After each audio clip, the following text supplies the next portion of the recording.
কলঙ্ক মুক্তির পথে আরো এক ধাপ এগোলো দেশ। এবার ফাঁসির দড়িতে ঝুলল আলবদর প্রধান নিজামী। দেশ জুড়ে উল্লাস।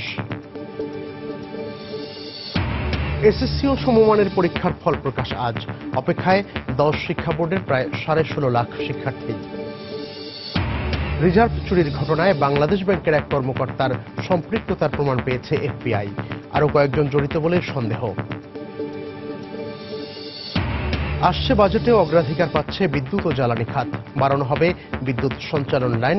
টেকসই জ্বালানির নিরাপত্তা গড়ে তোলার আহ্বান বিশ্লেষকদের। এবং বগুড়ায় এখনো শুরু হয়নি কৃষকের কাছ থেকে সরাসরি ধান সংগ্রহ। কিনছেন না চাতাল মালিকরাও। কম দামে বিক্রি করতে বাধ্য হচ্ছেন কৃষক।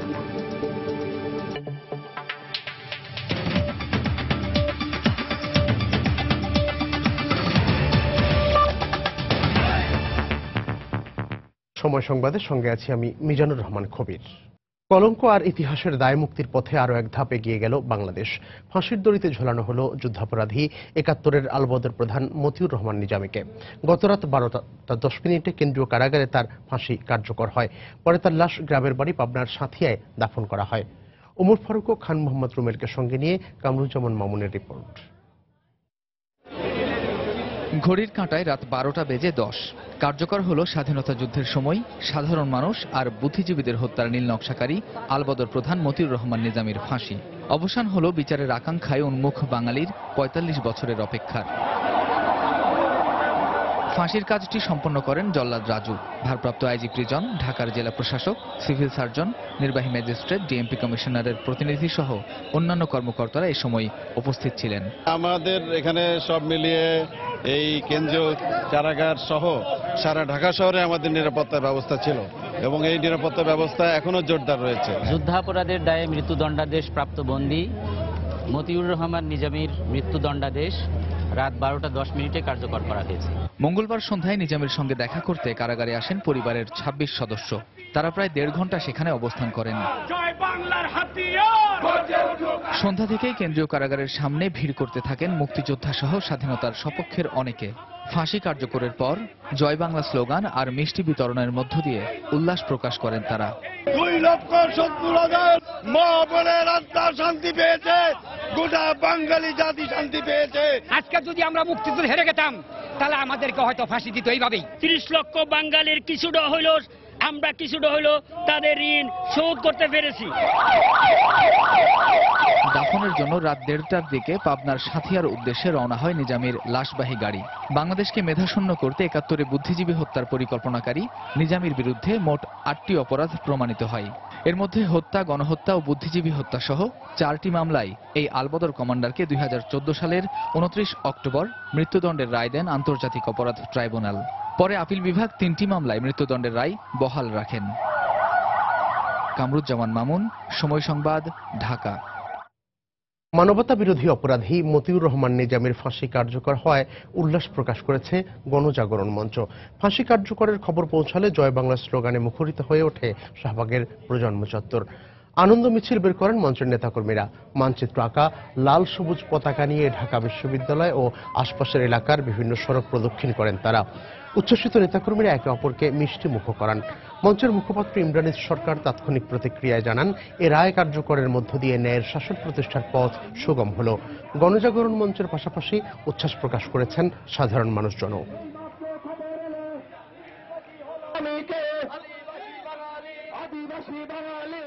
ওরা এত দম্ভ করছে যে দেশে কোনো যুদ্ধ অপরাধী নাই, একটু গন্ডগোল হয়েছে, কিন্তু আমরা সে দম্ভ ওদের ভেঙে দিয়েছি এবং ওদের যে পরাজয় শুরু হয়েছে আর শেষ হবে না, ওরা আর জয়লাভ করতে পারবে। আমরা চাই এরকম বাংলাদেশ রাজাকার মুক্ত হোক, এই আনন্দই আর কি। কি বলবো, ভাষায় প্রকাশ করতে পারছি না, এত হ্যাপি। অবশ্যই আমরা অনেক আনন্দিত, এরকম বিচারের জন্য খুব ভালো লাগছে। এই দীর্ঘ প্রতীক্ষার রায় কার্যকরে আমরা স্বস্তি প্রকাশ করছি। একই সাথে আজকে এই রায় কার্যকরের মধ্য দিয়ে যে নতুন বাংলাদেশ নির্মাণের পথ সুগম হলো, সেই বাংলাদেশের একজন সাধারণ নাগরিক হিসেবে এবং গণজাগরণ মঞ্চ গণমানুষের আন্দোলন হিসেবে এই আন্দোলনের পক্ষ থেকে আমরা এই রায় কার্যকর করায় সরকারকে ধন্যবাদ জানাচ্ছি। একাত্তরের যুদ্ধাপরাধী আলবদর নেতা মতিউর রহমান নিজামীর মৃত্যুদণ্ড কার্যকরের খবর বিশ্বের বিভিন্ন গণমাধ্যম গুরুত্বের সঙ্গে প্রচার করেছে।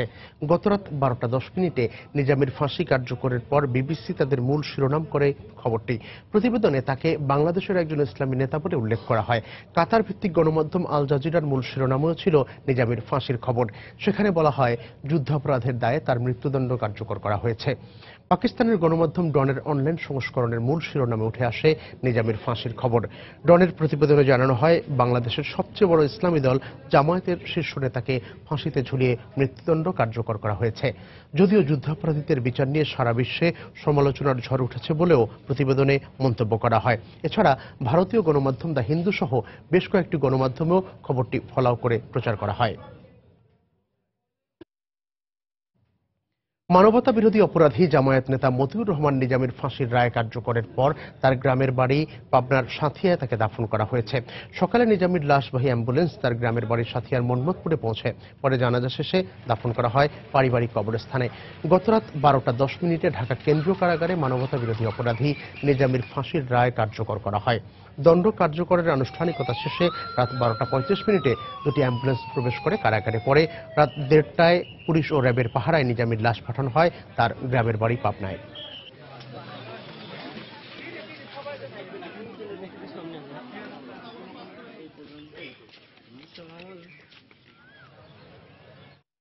এর আগে মতিউর রহমান নিজামীর লাশ পাবনায় দাফন না করার দাবিতে প্রায় 2 ঘণ্টা ঢাকা পাবনা মহাসড়ক অবরোধ করে রাখে ছাত্রলীগ। পুলিশ জানায় নিজামীর ফাঁসির রায় কার্যকরের পর গতকাল রাতে তার গ্রাম মনমতপুরের প্রবেশমুখ অবরোধ করে ছাত্রলীগের নেতাকর্মীরা। নিজামীর লাশ দাফন করে পাবনার মাটি অপবিত্র না করার দাবি জানায় তারা। পরে পুলিশের অনুরোধে অবরোধ প্রত্যাহার করে নেয় ছাত্রলীগ। রায় কার্যকরের পর নিজামীর এলাকা সাঁথিয়া উপজেলায় আনন্দ মিছিল বের করে ছাত্রলীগের নেতাকর্মীরা। পরে মিছিল শেষে এলাকাবাসীর মাঝে মিষ্টি বিতরণ করেন তারা।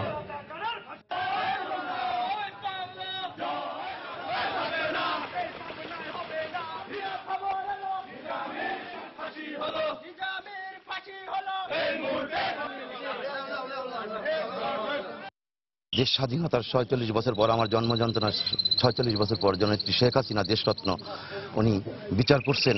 আজকে আমাদের বুকের সব যন্ত্রণা দুঃখ দূর হয়ে ন্যায় বিচার প্রতিষ্ঠা হয়েছে। আমরা খুব খুশি এবং আমার বুকের পর থেকে হাজার হাজার মনের পাথর সরে গেছে। এবারের প্রতিবেদনে থাকছে নিজামীর বিরুদ্ধে অভিযোগ ও মামলার আদ্যোপান্ত। নিজামী এমন এক আলবদর নেতা যিনি বুদ্ধিজীবী হত্যা এবং পাকিস্তানের পক্ষে মুক্তিযুদ্ধের বিরুদ্ধে জিহাদ ঘোষণা করেছিলেন। 2014 সালের 29 অক্টোবর জামায়াতের এই নেতাকে আজ এসএসসি ও সমমানের পরীক্ষার ফলাফল প্রকাশের কথা রয়েছে। এই মুহূর্তে গণভবনে প্রধানমন্ত্রীর কাছে ফলাফল হস্তান্তর করা হচ্ছে। আমরা এখন সরাসরি সেখানে চলে যাচ্ছি। রাখার জন্য আমি মাননীয় শিক্ষামন্ত্রীকে বিনীত অনুরোধ করছি।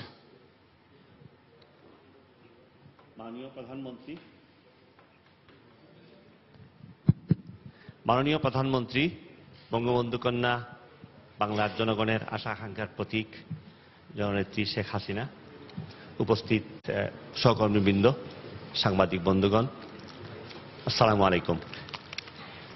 আমি প্রথমেই আমাদের সমগ্র শিক্ষা পরিবারের পক্ষ থেকে আমাদের নেত্রী, আমাদের পরিচালক, আমাদের গাইড, যার নেতৃত্বে আমরা এই পর্যায়ে পৌঁছেছি, মাননীয় প্রধানমন্ত্রীকে আন্তরিক অভিনন্দন এবং শুভেচ্ছা জানাচ্ছি। আমাদের আজকে এসএসসি এবং সমমানের পরীক্ষার ফলাফল প্রকাশিত হবে। আমরা এই পরীক্ষা যথারীতি 1 ফেব্রুয়ারি শুরু করেছিলাম এবং সেই পরীক্ষার 8 মার্চ পর্যন্ত ছিল তত্ত্বীয় পরীক্ষা এবং ব্যবহারিক পরীক্ষা 9 মার্চ থেকে 14 মার্চ পর্যন্ত ছিল। এবং আমরা মাননীয় প্রধানমন্ত্রীর নেতৃত্বে সরকার গঠনের বছর থেকেই এসএসসি এবং এইচএসসির জন্য সুনির্দিষ্ট পরীক্ষা গ্রহণের তারিখ আমরা নির্ধারণ করি। এর আগে এটা কোন মাসে হবে সেটা স্থির করে বলা কখনো সম্ভব ছিল না।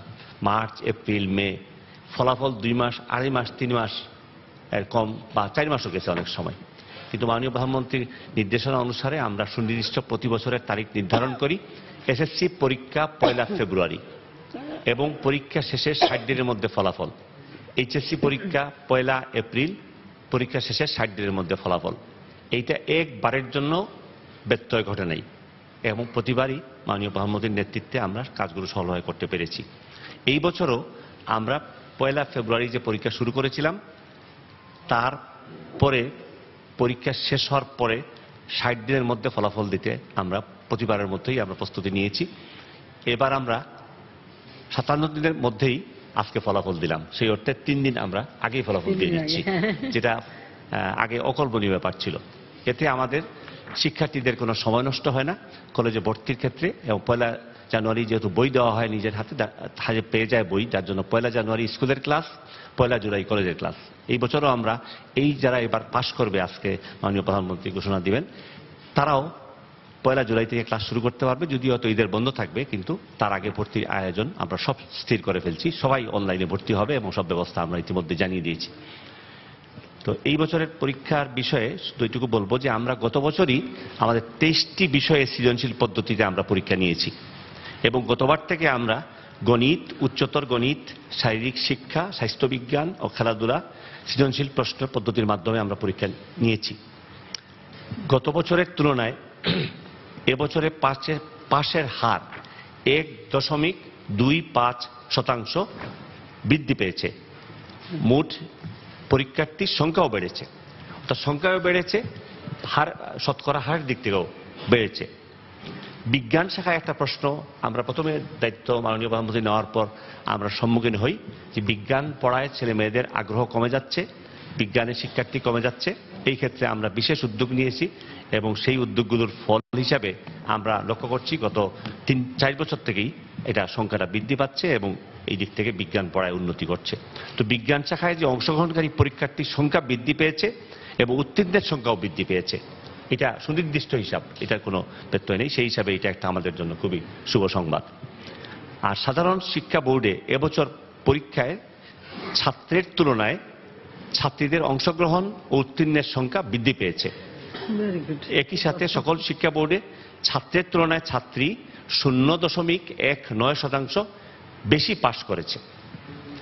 আর পুরো শিক্ষা ব্যবস্থার জন্য যে সূচকগুলো বা যে তথ্যগুলো আমরা এর মধ্যে পাবো, তাতে দেখা যাবে যে আমাদের শিক্ষাক্ষেত্রে যে উন্নয়নের প্রচেষ্টা, মাননীয় প্রধানমন্ত্রীর যে লক্ষ্য আমরা অর্জন করতে চাই, সেই লক্ষ্যের দিকে আমরা এগিয়ে যাচ্ছি, এবং এই দিক থেকে সকল ক্ষেত্রে এটা প্রমাণ হয় যে আমাদের উন্নতি ঘটতেছে এবং মান বৃদ্ধি পাচ্ছে। অনেকে এটা নিয়ে প্রশ্ন তুললেও দেখা যাচ্ছে যে এটা সঠিক নয়। হয়তো যে মান আমাদের অর্জন করা উচিত সেটা আমরা যখন লড়াই করে যাচ্ছি, চেষ্টা করে যাচ্ছি, কিন্তু সেটা একদিনে হওয়ার নয়, কিন্তু এটা যে হচ্ছে এটা তার প্রমাণ থেকে যাচ্ছে। আমরা এবারও প্রতি বছরের মতো আমাদের শারীরিকভাবে বা অন্য কোনোভাবে প্রতিবন্ধী যারা আছেন তাদের জন্য 20 মিনিট সময় বেশি দিয়েছিলাম, আর অটিস্টিক এবং এই ধরনের যে সকল প্রতিবন্ধী আছেন তাদের জন্য আমরা 30 মিনিট সময় বেশি দিয়েছিলাম, এবং এটা নিয়ে তারা সন্তুষ্ট আছেন, তাতে কোনো সমস্যা হয়নি। আর আমরা ডিজিটাল বাংলাদেশ গড়বার লক্ষ্যে এবারের মতো আমরা এবছরও আমরা পেপারলেস ফলাফল দিচ্ছি, অর্থাৎ আমরা কোনো কাগজে কলমে সারা দেশে ফলাফল দেব না। মাননীয় প্রধানমন্ত্রী ডিজিটাল বাংলাদেশ যে কায়েম হয়ে গেছে, এটাই প্রমাণ যে আমরা কোনো ধরনের কাগজ ছাড়াই এই ফলাফল সকল শিক্ষা প্রতিষ্ঠানে পৌঁছে যাবে এবং সবাই পাবে, এবং এখানে আর কাগজের প্রয়োজন নেই। এটাই ডিজিটাল বাংলাদেশ। আর আমাদের এই কার্যক্রম সফল করবার জন্য মাননীয় প্রধানমন্ত্রীর নির্দেশনা অনুসারে আমরা যে প্রস্তুতি নিয়েছি, সেই প্রস্তুতিতে আমাদের বিভিন্ন সংস্থা, প্রতিষ্ঠান, আমাদের অ্যাডমিনিস্ট্রেশনে, আমাদের পুলিশে, আমাদের বিভিন্ন সংস্থা সহযোগিতা করেছেন। আর আমাদের শিক্ষা বোর্ডগুলো, আমাদের শিক্ষা কর্মকর্তা কর্মচারী, আমাদের শিক্ষকবৃন্দ, বিশেষ করে আমাদের শিক্ষার্থী, অভিভাবক, সবাই আমাদের সহযোগিতা করেছেন। আমরা সবার কাছে কৃতজ্ঞ, সবাইকে আমরা ধন্যবাদ জানাচ্ছি। আমি 2-1টা বিষয় এখানে একটু উল্লেখ করে দিচ্ছি। মাননীয় প্রধানমন্ত্রী পরবর্তীকালে যা প্রয়োজন মনে করবেন তার হাতে সব ফলাফল আমরা ইতিমধ্যেই তুলে দিয়েছি। আমাদের এখানে দেখা যাচ্ছে যে আমাদের 8টা সাধারণ বোর্ড, যেখান থেকে আমরা বলি এসএসসি, আর 2টা বোর্ড, একটা হচ্ছে মাদ্রাসা, একটা হচ্ছে কারিগরি। তো আমাদের সেই 10টা বোর্ডের একত্রে আমরা ফলাফল দেই যে এবছর আমাদের 10টি বোর্ডের মোট পরীক্ষার্থীর সংখ্যা ছিল 16,45,201 জন, যা গত বছর ছিল 14,73,594 জন। এবছর পরীক্ষার্থীর সংখ্যা বৃদ্ধি পেয়েছে 1,71,607 জন। এতে প্রমাণিত হয় মাননীয় প্রধানমন্ত্রীর নির্দেশনা যে ঝরে পড়া কমাতে হবে, সংখ্যা নতুন করে বাড়াতে হবে, এই যে বৃদ্ধি পাচ্ছে এটাই তো তার প্রমাণ। আমাদের শতকরা পাশের এবছর হার হচ্ছে 88.29, যেটা গত বছর ছিল 87.04, অর্থাৎ বৃদ্ধি পেয়েছে 1.25। এবছর পাশের শতকরা হার 1.25 বৃদ্ধি পেয়েছে। আর মোট জিপিএ পেয়েছে 1,09,761 জন। গত বছর সেটা পেয়েছিল 1,11,901 জন। আর শতভাগ পাশ করেছে এমন শিক্ষা প্রতিষ্ঠানের সংখ্যা হচ্ছে 4,734টি। আর আমাদের মোট শিক্ষা প্রতিষ্ঠানের সংখ্যাও এবার বৃদ্ধি পেয়েছে। প্রতি বছরই শিক্ষা প্রতিষ্ঠান বাড়ছে, কারণ আমাদের শিক্ষার্থী বাড়ছে। এবছর শিক্ষা প্রতিষ্ঠানের সংখ্যা হচ্ছে 28,160টি, গত বছর ছিল সেটা 27,816টি, এবং বৃদ্ধি পেয়েছে 209টি। আমাদের পরীক্ষা কেন্দ্র বৃদ্ধি পাচ্ছে, যাতে আমাদের ছেলেমেয়েরা সহজে পরীক্ষা কেন্দ্রে যেতে পারে। সেজন্য গত বছরের চেয়ে এবছর বৃদ্ধি পেয়েছে। গত বছর ছিল 3,214টি, এবছর পরীক্ষা কেন্দ্রের আমাদের সংখ্যা ছিল, গত বছর ছিল 3,117টি, এবছর 3,214টি, অর্থাৎ 97টি কেন্দ্র বৃদ্ধি পেয়েছে। একটু আলাদা করে দেখলে দেখা যাবে যে আমাদের সাধারণ শিক্ষা বোর্ড, যেখান থেকে যাকে পাশ করলে আমরা বলি এইচএসসি, তাদের দিক থেকে দেখলে দেখা যাবে সেখানে আমাদের পরীক্ষার্থীর সংখ্যাও বেশি এবং ফলাফলটাও ভালো। যেমন অংশগ্রহণকারী পরীক্ষার্থী হচ্ছে 8টা বোর্ডের এইচএসসির জন্য, এসএসসি পরীক্ষার জন্য যে 13,284,000 জন, যেটা গত বছর ছিল 11,08,683 জন। তার মানে আমাদের এই এসএসসি পরীক্ষায় বৃদ্ধি পেয়েছে পরীক্ষার্থীর সংখ্যা 1,91,601 জন। আর পাশ করেছে 11,53,363 জন। গত বছর পাশ করেছিল 9,61,405 জন। এটা বৃদ্ধি পেয়েছে আমাদের পাশের সংখ্যা 1,91,985 জন, প্রায় 2 লক্ষ এবার বেশি পাশ করেছে। আর শতকরা এবছর হার হচ্ছে 88.70, আর গত বছর ছিল সেটা 86.72, অর্থাৎ আমাদের পার্সেন্টেজ বৃদ্ধি পেয়েছে 1.98%। জিপিএ 5 পেয়েছে এই বছর 96,769 জন, গত বছর ছিল 93,631 জন, বৃদ্ধি পেয়েছে 3,138 জন। জিপিও বৃদ্ধি পেয়েছে, পাশের হারও বৃদ্ধি পেয়েছে, ছাত্রের সংখ্যাও বৃদ্ধি পেয়েছে, পাশের সংখ্যাও বৃদ্ধি পেয়েছে। আর গত বছরের তুলনায় বিভিন্ন ক্ষেত্রে এসেছে ইতিবাচক পরিবর্তন। অংশগ্রহণকারী পরীক্ষার্থীর সংখ্যা বৃদ্ধি পেয়েছে 1,91,601 জন, উত্তীর্ণ পরীক্ষার্থী বৃদ্ধি পেয়েছে 1,91,958 জন, আর পাশের হার বৃদ্ধি পেয়েছে 1.98%। আর জিপিএ বৃদ্ধি পেয়েছে 3,138 জন। তাহলে এসএসসির এই ফলাফলটা সকল ক্ষেত্রেই তার সুযোগগুলোতে বৃদ্ধি পেয়েছে, উন্নতি হয়েছে, এটা প্রমাণিত। আর মাদ্রাসা বোর্ডে পরীক্ষা হয়, যার নাম হচ্ছে আমাদের দাখিল পরীক্ষা। সেই দাখিল পরীক্ষায় অংশ নিয়েছেন এবছর 2,46,336 জন, যা গত বছর ছিল 2,54,622 জন। আর পাশ করেছে এই বছর 2,17,314 জন, গত বছর পাশ করেছে 2,29,666 জন। এটা বৃদ্ধি পেয়েছে 12,352 জন। পাশের হার 88.22%, গত বছর ছিল 90.20%। জিপিএ 5 পেয়েছে 5,895 জন, গত বছর ছিল সেটা অনেক বেশি 11,338 জন। আর আমাদের কারিগরি শিক্ষায় অনেক উন্নতি হয়েছে, যেখানে আমাদের শিক্ষার্থী বেড়েছে, এবং সেটা মাননীয় প্রধানমন্ত্রীর দায়িত্ব নেওয়ার সময় অতীতের সকল সরকারের সময় মিলিয়েছিল মোট শিক্ষার্থীর 1% কাছাকাছি। এখন সেটা আমরা বৃদ্ধি করে 13, মোট শিক্ষার্থী আমাদের 3 গুণ বেড়েছে। সেই হিসাবে 13% আমাদের এখানে লেখাপড়া এখন করছে। আমাদের লক্ষ্য 21 সালের মধ্যে 20% এবং 30 সালের মধ্যে 30%, এবং ভবিষ্যতে নিশ্চয়ই আমরা অধিকাংশ শিক্ষার্থীকে সেখানে নিয়ে যাব। তো কারিগরিতে আমাদের অংশগ্রহণকারী পরীক্ষার্থী ছিল 98,581 জন, যা গত বছর ছিল 1,10,289 জন। আর পাশ করেছে এই বছর 81,928 জন, গত বছর ছিল 91,457 জন।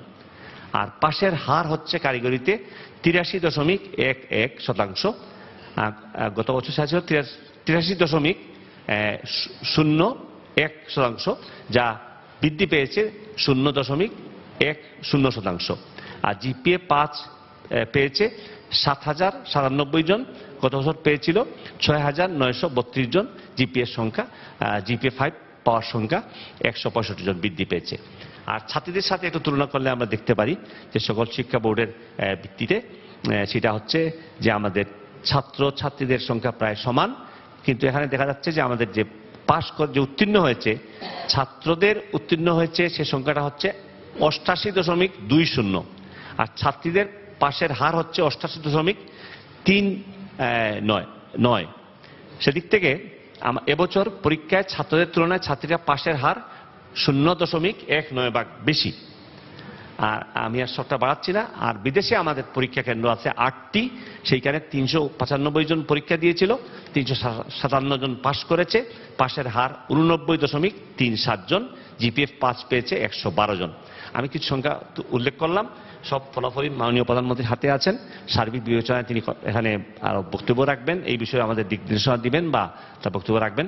তবে আমি আমাদের সমগ্র শিক্ষা পরিবারের পক্ষ থেকে তার নেতৃত্বে আমরা পরিচালিত হয়ে এই যে অগ্রগতি সাধন করেছি, এই জন্য সবার আগেই আমি তাকে অভিনন্দন জানাচ্ছি, শুভেচ্ছা জানাচ্ছি, এবং আপনার ভবিষ্যৎ দিক নির্দেশনা আমরা সবসময় যেভাবে পেয়ে আসছি আশা করি সেভাবেই পেয়ে যাবো এবং আমরা উন্নতি অব্যাহত রাখতে সক্ষম হব। আর এখানে দুইটা যারা সাথে ব্যবস্থা আছে সেটাও বলবেন, সেটা আয়োজন করবেন। তো আমি আর কথা না বাড়িয়ে মাননীয় প্রধানমন্ত্রী আপনাকে অভিনন্দন জানাচ্ছি। আমাদের যারা পাশ করেছেন, সফল হয়েছেন, শিক্ষক, কর্মকর্তা, কর্মচারী, বোর্ড সবাইকেও অভিনন্দন জানাচ্ছি শিক্ষা মন্ত্রণালয়ের পক্ষ থেকে। আপনার বক্তব্যের মধ্যে আপনি বিভিন্ন বক্তব্য বলবেন। আমি এখানে শেষ করছি। ধন্যবাদ আপনাকে। মাননীয় প্রধানমন্ত্রী, এখন মাধ্যমিক ও উচ্চশিক্ষা বোর্ড সমূহের সম্মানিত চেয়ারম্যান বৃন্দ তাদের নিজ নিজ বোর্ডের ফলাফল আপনার নিকট হস্তান্তর করবেন।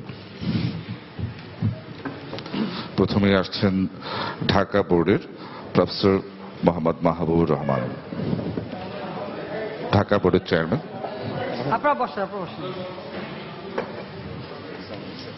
এরপর আসছেন রাজশাহী শিক্ষা বোর্ডের প্রফেসর মোহাম্মদ আবুল কালাম আজাদ।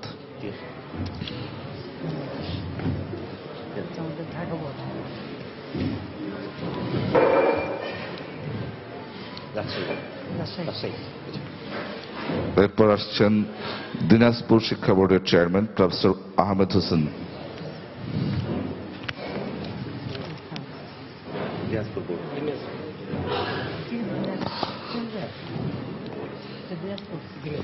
এরপর আসছেন চট্টগ্রাম শিক্ষা বোর্ডের প্রফেসর মোহাম্মদ শাহজাহান।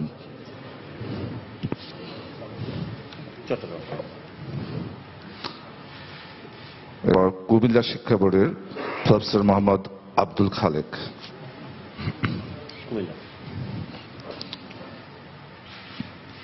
এরপর আসছেন বরিশাল শিক্ষা বোর্ডের প্রফেসর মোহাম্মদ জিয়াউল হক।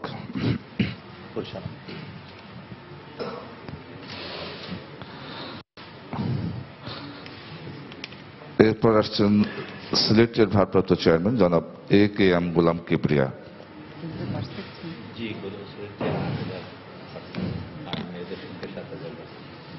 এরপর আসছেন যশোর শিক্ষা বোর্ডের চেয়ারম্যান প্রফেসর মোহাম্মদ আব্দুল মজিদ।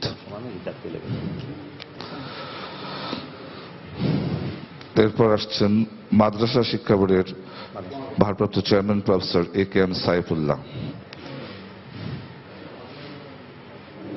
এরপর আসছেন কারিগরি শিক্ষা বোর্ডের চেয়ারম্যান মোহাম্মদ মুস্তাফিজুর রহমান।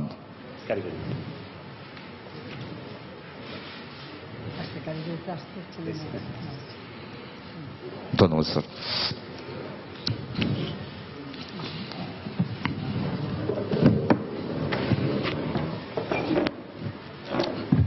এখন আমি মাননীয় প্রধানমন্ত্রীকে এই পরীক্ষাসমূহের ফলাফল শুভ প্রকাশ করার জন্য বিনীত আবেদন করছি। মাননীয় প্রধানমন্ত্রী এখন ফলাফল প্রকাশ করবেন। এই ফলাফলটি আজ দুপুর 1টা থেকে সকলের জন্য উন্মুক্ত থাকবে।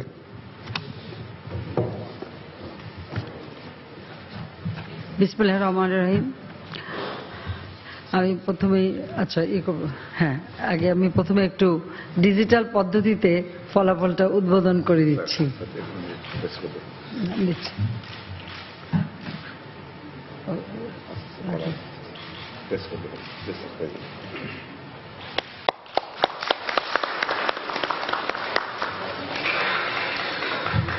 ল্যাপটপের মাধ্যমে ডিজিটাল পদ্ধতিতে ফলাফলটা দিয়ে দেওয়া হলো। এই ফলাফল সমগ্র বাংলাদেশে প্রতিটি শিক্ষা প্রতিষ্ঠানে পৌঁছে যাবে।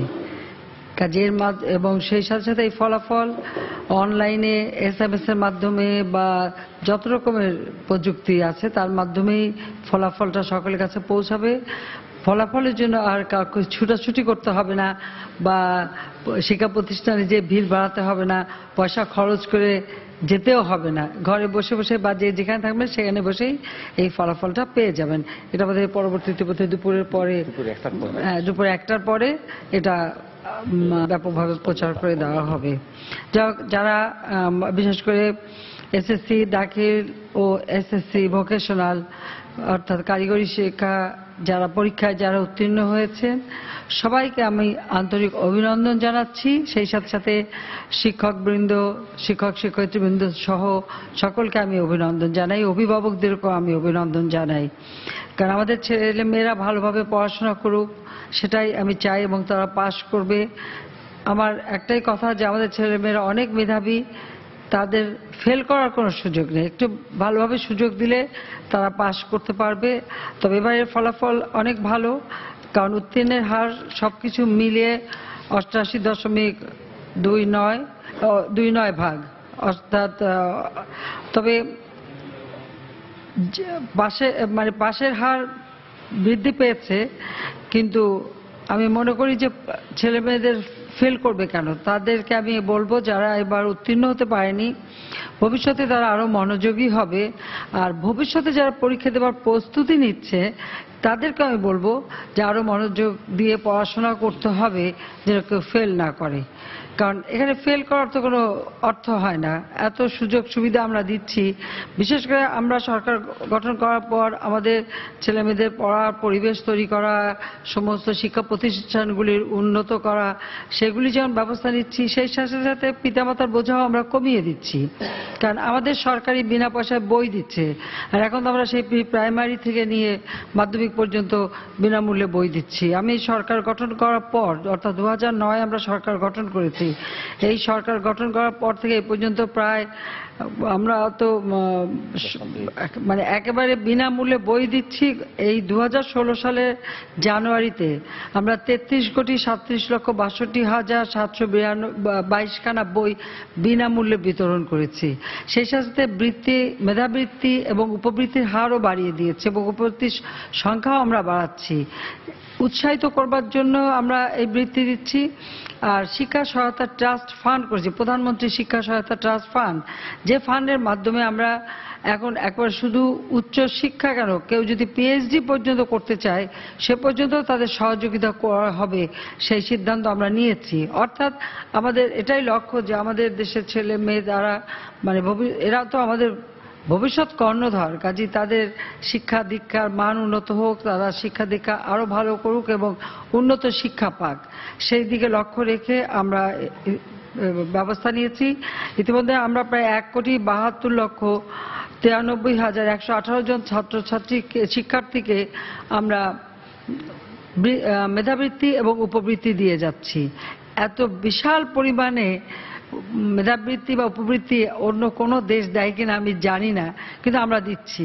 দেবার একটাই উদ্দেশ্য যে আমাদের অভিভাবক এই বই কেনা বা তাদের টুকটাক খরচ চালানো, এই যে সমস্যাটা তাদের, এই সমস্যার জন্য তাদের না নিতে হয় সেই দায়িত্বটা আমি নিয়েছি, আমাদের সরকার নিয়েছে, আওয়ামী লীগ সরকার নিয়েছে। আওয়ামী লীগ সরকার আসার পর থেকে এই সমস্ত সুযোগ সৃষ্টি করে দিচ্ছে। কারণ আমি সবসময় মনে করি যে একটা শিক্ষিত জাতি ছাড়া কখনো কোনো জাতি উন্নত হতে পারে না। আর উন্নত জাতি করতে হলে শিক্ষা দীক্ষা সব দিক থেকেই আমাদেরকে আরো অগ্রগামী হতে হবে, কারণ বিশ্বের সাথে তাল মিলিয়ে চলতে হবে। আর বিজ্ঞান প্রযুক্তির যুগ, প্রযুক্তির নতুন নতুন প্রযুক্তি উদ্ভাবন হচ্ছে, কিন্তু আমাদের দেশের মানুষ পিছিয়ে থাকবে না। আমরা ডিজিটাল বাংলাদেশ গড়ে তুলবো যে ঘোষণা দিয়েছিলাম, এখন কিন্তু ডিজিটাল বাংলাদেশ, কারণ সারা বাংলাদেশেই ইন্টারনেট সার্ভিস আছে। আমরা ডিজিটাল সেন্টার করে দিয়েছি, ক্লাসে ক্লাসে আমরা মাল্টিমিডিয়া ক্লাসরুম, স্কুলে স্কুলে মাল্টিমিডিয়া ক্লাসরুম দিচ্ছি এবং প্রযুক্তি শিক্ষার মাধ্যমে আজকে আমাদের ছেলেমেয়েরা নিজের ঘরে বসে, এখানে বসেই কিন্তু তারা সারা বিশ্বটাকে জানতে পারছে। আর দেশে কর্মসংস্থানের সাথে সাথে বিদেশে কর্মসংস্থানের সুযোগ সৃষ্টি হচ্ছে, আবার দেশে বসে বিদেশে ফ্রিল্যান্সিং করেও অর্থ উপার্জন করার সুযোগ পাচ্ছে। কাজে আমরা শুধু লেখাপড়া শিক্ষা দিয়ে ছেড়ে দেব না, তাদের কর্মসংস্থানের যে সুযোগটা সেটাও আমরা করে দিচ্ছি। কারিগরি শিক্ষাকে আমরা সবথেকে বেশি গুরুত্ব দিই, কারণ কারিগরি শিক্ষার মাধ্যমে খুব দ্রুত কর্মসংস্থানের ব্যবস্থা হয়। অন্য সাধারণ শিক্ষায় হয়তো সময় লাগে, কিন্তু কারিগরি শিক্ষা যারা গ্রহণ করবে তারা খুব দ্রুত কর্মসংস্থানের সুযোগ পাবে। কারণ আমাদের শিল্পায়ন হচ্ছে, নানা ধরনের কর্মকাণ্ড বৃদ্ধি পাচ্ছে। এই যে আমরা এই এতগুলি টেলিভিশন দিয়ে দিয়েছি, এই টেলিভিশনে কাজ করতে তো অনেক কারিগরের দরকার। কারিগরি শিক্ষাটা বহুমুখী এবং সেখানেও বহু কর্মসংস্থান হয়েছে। এই বেসরকারি খাতে আমাদের এখন 33টা টেলিভিশন আমরা দিয়েছি, এখানে কত মানুষের কর্মসংস্থান হচ্ছে। বেসরকারি খাতটাকেও আমরা উন্মুক্ত করে দিচ্ছি, সারা বাংলাদেশে আমরা 100টা অর্থনৈতিক অঞ্চল করে দিচ্ছি। এটা দেওয়ার একটাই উদ্দেশ্য যে আমাদের ছেলেমেয়েরার জন্য সাথে সাথে কর্মসংস্থানের ব্যবস্থা হয়, বেকার সমস্যা দূর হয়। সেই সাথে সাথে কৃষিকে যান্ত্রিকীকরণ করে দিচ্ছি। এই যান্ত্রিকীকরণ করতে হলে সেই যে যন্ত্রপাতিগুলি চালাতে হবে, বীজ বপন থেকে কাটাই মারাই সবকিছু কিন্তু যন্ত্রের মাধ্যমে হবে, কিন্তু সেটাও কিন্তু শিখতে হবে। হাতে কলমে না শিখলে কেউ ওরা করতে পারবে না। কাজে আমরা সারা বাংলাদেশে প্রায় প্রত্যেক জেলায় জেলায় বিশ্ববিদ্যালয় এবং বিশেষায়িত বিশ্ববিদ্যালয় আমরা করে দিচ্ছি, মেডিকেল কলেজ করে দিচ্ছি, বিভিন্ন ট্রেনিং ইনস্টিটিউট আমরা করে দিচ্ছি। এরকম বহুমুখী শিক্ষার ব্যবস্থা আমরা করে দিচ্ছি। আমাদের শিক্ষাটা আমরা এভাবে করে দিতে চাই যে এর মাধ্যমে যেন আমাদের ছেলেমেয়েদের কর্মসংস্থানের ব্যবস্থা হয়, তারা যেন বেকার বসে না থাকে, কিছু একটা নিজেরা করে খেতে পারে, সেই সুযোগটাই আমরা সৃষ্টি করে দিতে চাচ্ছি। এবং সেই সাথে সাথে আমাদের শিক্ষকদেরও ট্রেনিংয়ের ব্যবস্থা আমরা করেছি, কারণ প্রযুক্তি ব্যবহার করতে গেলে সবাইকে কিছু শিখতে হবে। কাজে শিক্ষক ট্রেনিংয়ের উপরেও আমরা গুরুত্ব দিয়েছি, কাজে আমরা বহুমুখী ট্রেনিং করে দিচ্ছি, তাতে আমাদের শিক্ষার মানও বৃদ্ধি পাচ্ছে। আর পাশের হারে বলবো, এখানে ছেলে মেয়ে আমার মনে হয় আর বর্তমান যুগে আর এটা কয়টা ছেলে কয়টা মেয়ে এগুলি আর না বলাই ভালো। তবে আমি একটু খুশি মনে মনে, কারণ আমাদের মেয়েরা লেখাপড়ায় যে আরো মনোযোগী হয়েছে এবং তারা যে পাস করছে বেশি ভালোভাবে। তো যেহেতু মেয়েরা এবার একটু পাশের হার মেয়েদের বেশি, সাথে সাথে আমি আশা করবো আমাদের ছেলেরাও যেন পিছিয়ে না থাকে, কারণ তাদের তো পিছিয়ে থাকবে কেন, তারা আর একটু মনোযোগ দিয়ে পড়লেই তারা আরো ভালো রেজাল্ট করতে পারবে। এবং আমি আশা করি আগামীতে আমি দেখবো হয় সমান সমান অথবা যেই বেশি হোক, কিন্তু অন্তত সমান সমান যেন হয় বা ছেলেরা যেন আর একটু ভালোভাবে পড়াশোনা করে, সেটাই আমি আহ্বান জানাবো। এই দিক থেকে গার্জিয়ান এবং শিক্ষক সকলকেই আমি আহ্বান জানাবো যে আপনারা এদের পড়াশোনার দিকে নজর দেবেন। কাজে আমরা চাই আমাদের দেশের ছেলে মেয়ে সুশিক্ষায় সুশিক্ষিত হবে, বিশ্বের সাথে প্রতিযোগিতায় টিকে থাকবে, আধুনিক জ্ঞান বিজ্ঞান অর্জন করবে, প্রযুক্তি শিক্ষা নেবে এবং তাদের উদ্ভাবনী শক্তিগুলি তারা ব্যবহার করে বাংলাদেশকে আর্থসামাজিক উন্নয়নের পথে আরো এগিয়ে নিয়ে যাবে, কারণ এরাই তো ভবিষ্যৎ কর্ণধার। কাজে বাংলাদেশকে আমরা 2021 সালে যখন আমরা আমাদের স্বাধীনতার সুবর্ণ জয়ন্তী পালন করব, আমরা বাংলাদেশকে মধ্য আয়ের দেশ হিসেবে উন্নীত করতে চাই। সেই লক্ষ্য নিয়ে আমাদের সরকার কাজ করছে। আর 2041 সালের মধ্যে দক্ষিণ এশিয়ায় বাংলাদেশ একটা উন্নত দেশ হিসেবে প্রতিষ্ঠা লাভ করুক, কারণ আমরা চাই না যে কারো কাছে হাত পেতে চলা, মাথা নিচু করে চলা। কারণ একটা কথা সবসময় আমাদের মনে রাখতে হবে যে আমরা আমাদের মহান নেতা, সর্বকালের সর্বশ্রেষ্ঠ বাঙালি জাতির পিতা বঙ্গবন্ধু শেখ মুজিবুর রহমানের নেতৃত্বে স্বাধীনতা অর্জন করেছি, আমরা মুক্তিযুদ্ধ করে বিজয় অর্জন করেছি, আমরা বিজয়ী জাতি। আর বিজয়ী জাতি হিসেবে আমরা গর্বিত এবং আমরা বিশ্বসভায় মাথা উঁচু করে চলতে চাই।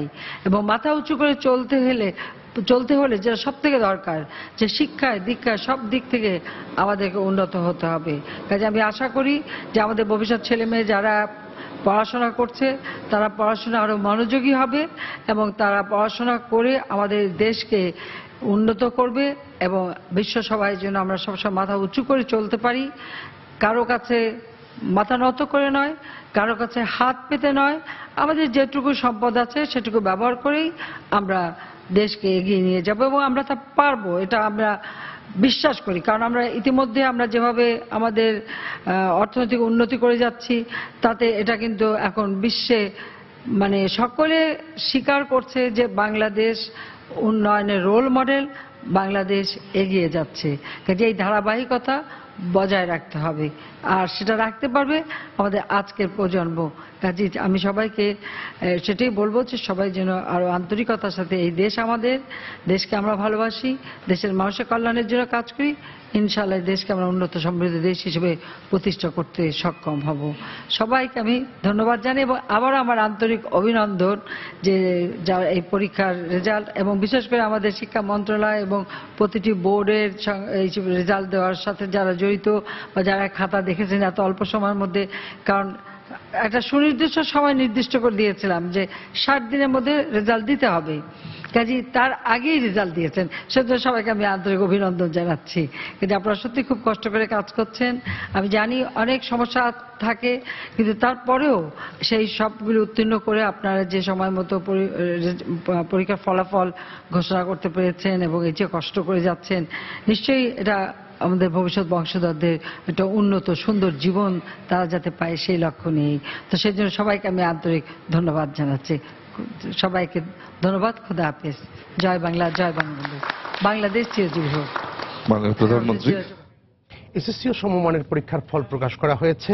একটু আগে গণভবনে প্রধানমন্ত্রী শেখ হাসিনার কাছে শিক্ষা বোর্ডের যে কর্মকর্তারা রয়েছেন এবং শিক্ষামন্ত্রী নুরুল ইসলাম নাহিদ এই ফলাফল আনুষ্ঠানিকভাবে হস্তান্তর করেন। শিক্ষামন্ত্রী তার বক্তব্যে জানাচ্ছিলেন বিভিন্ন তথ্য এবং পরবর্তীতে প্রধানমন্ত্রী এই ফলাফল বিষয়ে আরও বিস্তারিত বক্তব্য রাখছিলেন। আমরা এতক্ষণ সরাসরি সেখানে ছিলাম। রিজার্ভ চুরির ঘটনায় বাংলাদেশ ব্যাংকের একজন কর্মকর্তার সম্পৃক্ততার প্রমাণ পেয়েছে যুক্তরাষ্ট্রের federal bureau of investigation FBI। সংবাদ মাধ্যম এপির বরাত দিয়ে ওয়াল স্ট্রিটে প্রকাশিত প্রতিবেদনে বলা হয়, নিরাপত্তা বলয় ভেঙে অর্থ চুরির এই ঘটনায় বাংলাদেশ ব্যাংকের আরও কর্মকর্তা সম্পৃক্ত থাকতে পারে বলেও জানায় FBI। তবে বাংলাদেশের তদন্তে পুলিশ বলছে এই ঘটনায় সুইফট জড়িত। এদিকে সুইফট দাবি করছে বাংলাদেশ ব্যাংকের নিরাপত্তাজনিত দুর্বলতার জন্য রিজার্ভ চুরির এমন ঘটনা ঘটেছে। এ দায় কোনোভাবেই সুইফট নেবে না বলেও জানায় আন্তর্জাতিক আন্তঃব্যাংক লেনদেনে কারিগরি সহায়তা দানকারী এই প্রতিষ্ঠানটি।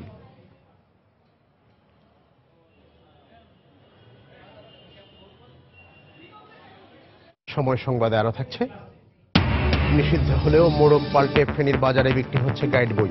পুরনো আইন দিয়ে নিয়ন্ত্রণ সম্ভব নয় বলছেন কর্তৃপক্ষ।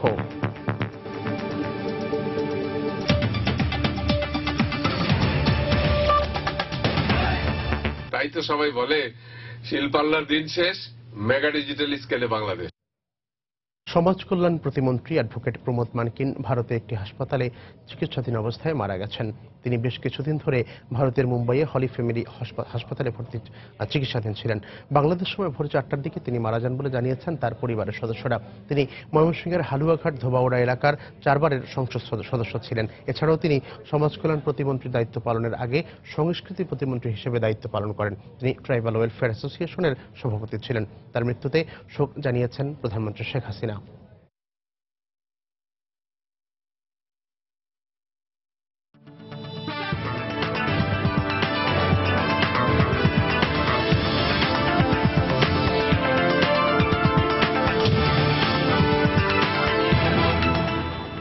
আসছে বাজেটেও বিদ্যুৎ ও জ্বালানি খাতকে অগ্রাধিকার দেওয়া হবে।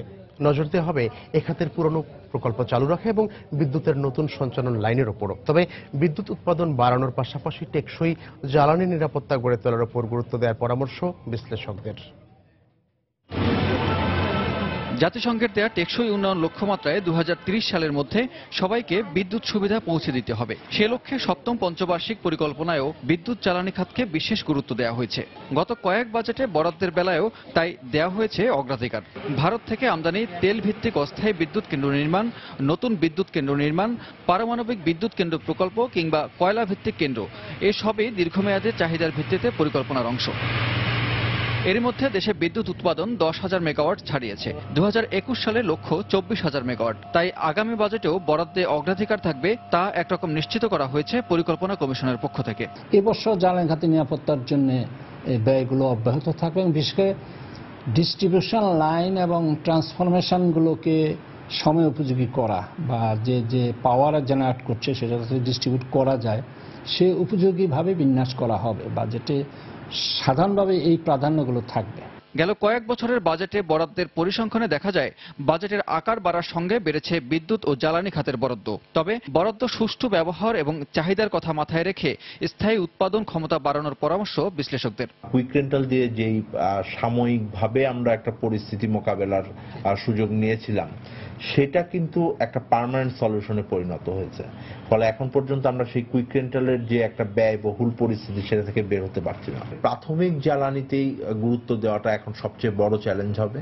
দ্বিতীয় চ্যালেঞ্জ হবে হলো যে কিভাবে আমরা এটাকে আরেকটু সাস্টেনেবল ভাবে, কস্ট এফেক্টিভ ভাবে আনতে পারি। উৎপাদন বাড়ানোর পাশাপাশি গ্রাহক পর্যায়ে সহজে বিদ্যুৎ পাওয়া এবং দাম সহনীয় রাখারও পরামর্শ বিশেষজ্ঞদের। গ্রাহকদেরকে আরো বেশি চাপে থাকতে হচ্ছে। সানবীর রূপল, সময় সংবাদ, ঢাকা। সরকারি যে সময় সংবাদে আরো থাকছে, তীব্র গরমে কক্সবাজারের হাসপাতালগুলোতে বাড়ছে ডায়রিয়া ও ভাইরাস জ্বরে আক্রান্তের সংখ্যা। অতিরিক্ত রোগী সামাল দিতে হিমশিম খাচ্ছেন কর্তৃপক্ষ।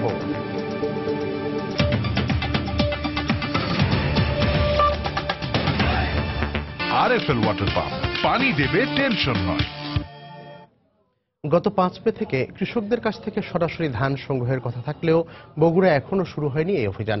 মিল ও চাতাল মালিকরাও শুরু করেননি ধান কেনা। তারা বলছেন সরকারের বরাদ্দ না জানা পর্যন্ত তারা ধান কিনবেন না। এই অবস্থায় হাট বাজারগুলোতে বেশ কম দামে বিক্রি করতে ধান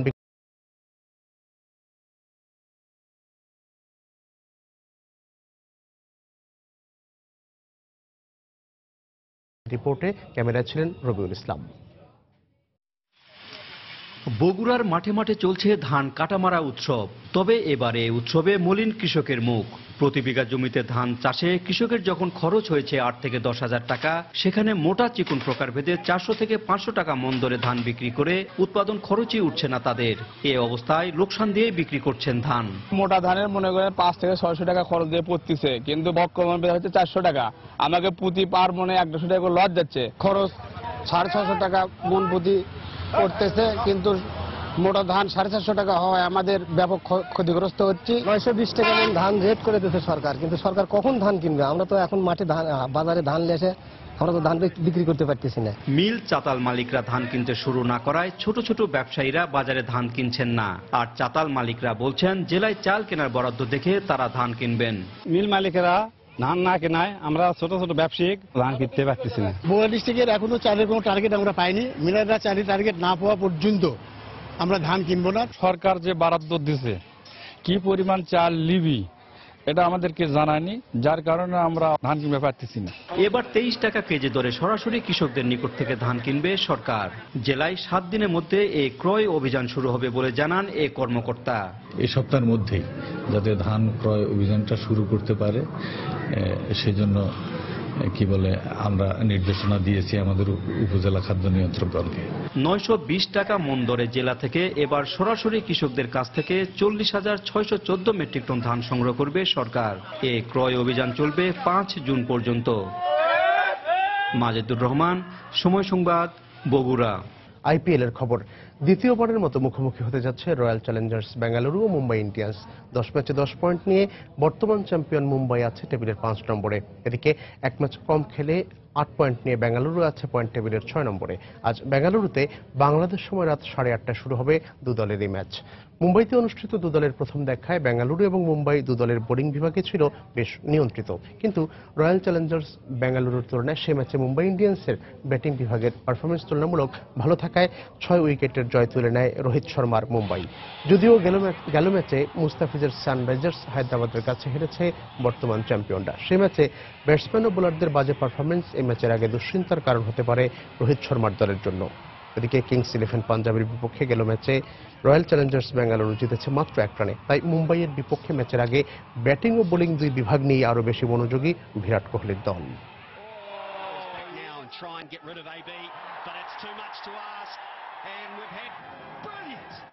এ পর্যায়ে শীর্ষ সংবাদ জানিয়ে দিচ্ছি আরেকবার। এসএসসি ও সমমানের পরীক্ষার ফল প্রকাশ। সারা দেশে পাশের হার 88.29। শিক্ষার পরিবেশ নিশ্চিত হওয়ায় বাড়ছে পাশের হার, বললেন প্রধানমন্ত্রী। কলঙ্ক মুক্তির পথে আরো এক ধাপে গেল দেশ। এবার ফাঁসির দড়িতে ঝুলল আলবদর প্রধান নিজামী। দেশ জুড়ে উল্লাস। রিজার্ভ চুরির ঘটনায় বাংলাদেশ ব্যাংকের এক কর্মকর্তার সম্পৃক্ততার প্রমাণ পাওয়ার দাবি এফবিআই। আরো কয়েকজন জড়িত বলে সন্দেহ। আসছে বাজেটে অগ্রাধিকার পাচ্ছে বিদ্যুৎ ও জ্বালানি খাত।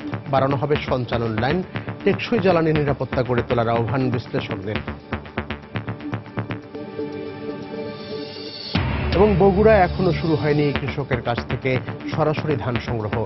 কিনছেন না চাতাল মালিকরাও, কম দামে বিক্রি করতে বাধ্য হচ্ছেন কৃষক।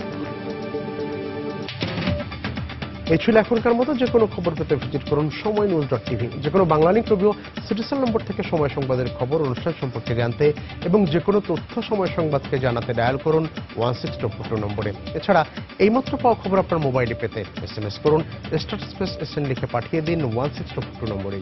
সঙ্গে থাকুন সময়।